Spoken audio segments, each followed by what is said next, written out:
Samtang perte na yung nagbagolbol pagka naghanang halos tanang konsumidor gikan dito Luzon, Laos, Visayas ug Mindanao nagbagolbol na ni perte nagkuha ang monthly bill sa kuryente ngano kani. Pasangil ang mga dagkong distribution utilities o ang Department of Energy nga ang NGCP mo ay nangayog increase nga matag kilowatt hour 77.77 o 77 centavos tungod kuno ni sa mga ancillary services matay grabe ha. Pwede nagkuha bitaw kis bill karon to taon atong pa rin kamuta mag-contact nato ning tigpama ba sa NGCP Visayas aron matubag nila ni nganong ngayon lang increase nga alambre ra man na ilahang dagkong wire ra man na ilahang poste mo gipabarog aron latayan sa kuryente. Samtang ang Prime West problem operator sa Binalaw Landfill matod pa ang DNR niingon na nga pwede na mo moablik balik sa pipila ka semana gikan karon moabli nagbalik ang ang Binalaw Landfill tungod kay naka-comply na ni sila sa mga requirements nga gipangayo sa DNR matod pa sa DNR 7 nga nakaabli na po na sila og laing hutong sa labayan ng basura dihas Binalaw. Wa na Jimbo Burgonia ani, wa na paldo na tabla na. Pero si Jimbo Burgonia ani mga oras sa perte ng pagkabusuga. Kaya siya mo mag-iingong nangahinte og basura dihas Bandawi og sa Cebu City. Tinuod ninyo? Kaya tinagyo kang busuga yun. Tana, balikan tikaw niya. Samtang si Kudzial Joel Lee nag-iyahang waste to energy kay mo na iyahang gusto yun kay matod pa nana din ni Donol niya. Ako dako sa tingali Donol nyo. Joel Lee, ako Kudzial o niya murag dako sa tingali kag napaldo. Sino ninyo matay haya ni mo no? Mau ba?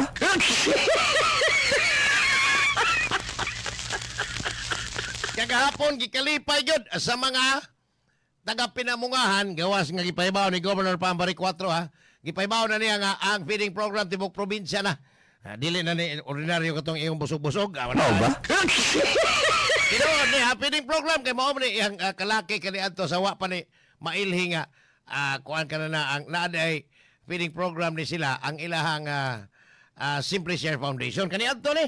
Karon kay gobernador naman matod pa tibuok probinsya Sugbo makatilaw na yun nining feeding program nga ipahigayon sa Kapitolyo. Yun niya kagahapon gikalipay sa Pinamungahan nga gawas sa mga habal-habal drivers nga kipaghatagan o kas assistance migo na po sila si Pinamungahan Mayor Glenn Baricquatro. Matay Glenn nagtingsi orotong maayo. Kini human sa kontrobersiya atong Casillas na gipahimo ni Glenn Baricquatro ang mayor diha nga nagkantinan og 1.5 million. Kagahapon dako kay ngisi si Glenn Baricquatro nga nagpa-picture kauban sa iyang paryenteng si Gobernador Pam Baricquatro. Murag okay sa kanyo. Okay sa kanyo. murag dako ni kuan. Dako ni paldo si Glenn. Ang iyang mga tao katabang lakton pa kay istorya murag sa biyaan na nimo lalay. Human ang Pinamungahan District Hospital gipa-improve pag yung maayo o niya sa sud sa 33 na katuig matay 1993 pa man ining maong hospital na tukod wa gyud x-ray machine. Nagpasalamat usab ang mga taga Pinamungahan ni Dr. Nikki Catalan sa iyang paningkamot nga mabutangan og kumpleto gyud nga mga kahimanan ang maong tambalanan aron ang mga tagalungsod sa Pinamungahan og mga silingang dapit makaangkon sa serbisyos Kapitolyo nga libre. Kani ato panahong lalay mo wakwak ra tingo ka to. Ang mga taga Pinamungahan malipayon nga ni dawat sa kas assistance o mga hinabang pagimbugas ha o ang tanang mga silingang lugar niingon nga unang higayon nga nakumpleto gyud ang ilahang tambalanan. Tinuod na ha. Okay kayo, di na mo dagang Karkar, di na mo atog Toledo, di na mo ari og syudad ang taga Pinamungahan og silingan. Apil lang taga Toledo kay wa may klaro po hospital sa Toledo. Sa kuan sa Luginsan. Ayay, Luginsan Jimbo. Jimbo, may buntag nyor. Abogado ni sa parting panagabag yun ha. Murag ako ang kayo para ko ana ba kanang para sa way. Astang malasa di ay laing gid malasa Jimbo wa na. Pero busog na gyud kay nay sige magyabo pa dito hantud karon ang Cebu City government og basura sa pinamungahan. Aluginsan samtang wa pa maabli gyud pero pipila ka adlaw gyud karon o semana ablihan na magbalik wa na Jimbo pero busog na kayo. Hasta si Mayor nga iyang bayaw si Ig Mutino busog na kayo. Ang Prime West problem Prime West solution sa una karon problem ni.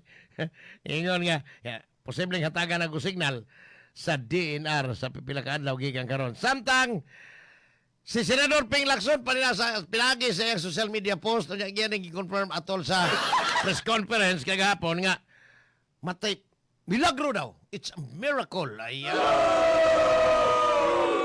Iyang kapasabot ni si Senador Rodante Marcolita nga giingon sa PNP General Hospital kato si Doktora Binali sa apelyido atong Binali nalimot ko kadita ko sa okayon kay mo to niingon nga mo to hipi dito sa PNP General Hospital nga pwede na yung ibiyahe kay wa na gi-clear na diri pero ang Sandigang Bayan niingon nga kinahanglang mangita og kanang gitawag og second opinion hinungdan nga gidasa dito sa University of the Philippines General Hospital aron pa-check up si Senador Rodante Marcolita si Dr. Binali Bayani day siya Bayani gitinoon ni Binali human nga gi-check up dito sa PNP sa University of the Philippines UP General Hospital hatod ni si Senador Marcolita ngadto sa Sandigang Bayan sakay og wheelchair gitukmod pa rin. Pagdayon ang biyahe padong sa Payatas Jail, Quezon City Jail, naglakaw naman lang, nakaingon si Ping Lacson nga, milagro.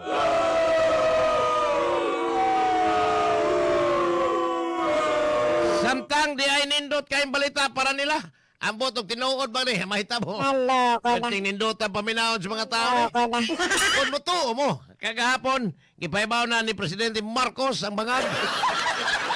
Mansa, mauli, gikan sa Singapore, din iyang gika-meeting dito, ang Singaporean Prime Minister nga si Lawrence Wong, nga nagsaad, og pertin laghana ko ng negosyong ibutang din sa Pilipinas.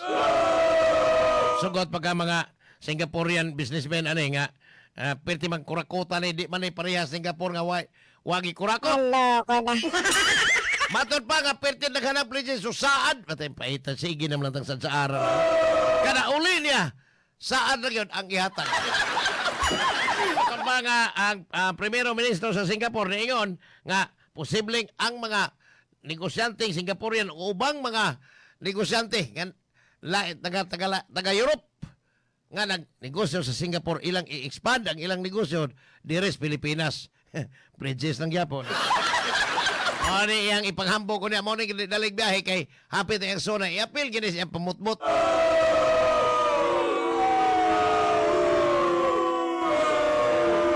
Samtang nitubag na gyud ang NBI director nga si Melvin Matibag onya iya nang gikansela ang iyang biyahe ngadto sa Bangkok, Thailand para sa summit para sa mga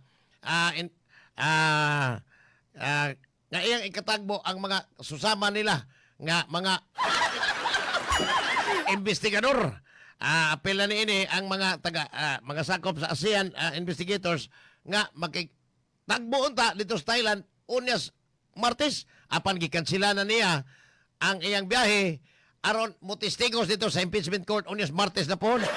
Matod pang Matibag nga kadtong nahibog sa nganong ni kalit og ulbo ang kaspa sa magsuong Cayetano sa diyang iyang ingon nga posibleng doon na imbestigahon atong ASEAN Game in 2019 nga naglambigit sa 50 milyon si Caldero Aldron o sa mga infrastruktura nga gingong di ulbo ang kaspa sa diyang nakadungog ang magsuong Cayetano nga mga impeachment court judges Then matod pang matibag wa man gyud sa gimension. Kalibog sa ganong nikalit og kasuko ang duha. Sa dihang iyang giingon nga posibleng imbestigahan ang mga maluso kayong pondo nga way bidding og labaw pang napoy wa mabayre nga mga kontraktor. Ay, mo kasuko. Samtang inidugang sa matibag mo ba ko'y gimension nga nganong nikalit man nga ang magsuong Cayetano nahalangan. Samtang si Cayetano kagapon nag-live streaming na pod, matod pa niya, yang awagon ang Malacanang, ang Department of Justice ug ang NBI. Matod pa niya, tayo-tayo lang ha. Hindi halata. Sa ato lang hindi man klaro. Matod pa niya, toyo niya nga imbestigahon gyud ang tanan. Apil na ang flood control. Naloko na. Kini human sa pamayag ni NBI Director Batibag nga imbestigahon tong kaldero dito sa Naloko na. ASEAN Summit in 2019. Ngayon si Cayetano kagapon nga ang flood control gyud apil na sila si Erwin Toplo ubang mga senador nga nabusog panahon ni atong flood control anomaly. Dapat ko nang imbestigahon gyud ang apil kay sobra na kayo ang gihimo sa gobyerno nga pagpanggukod sa mga sakop sa minority diha sa Senado.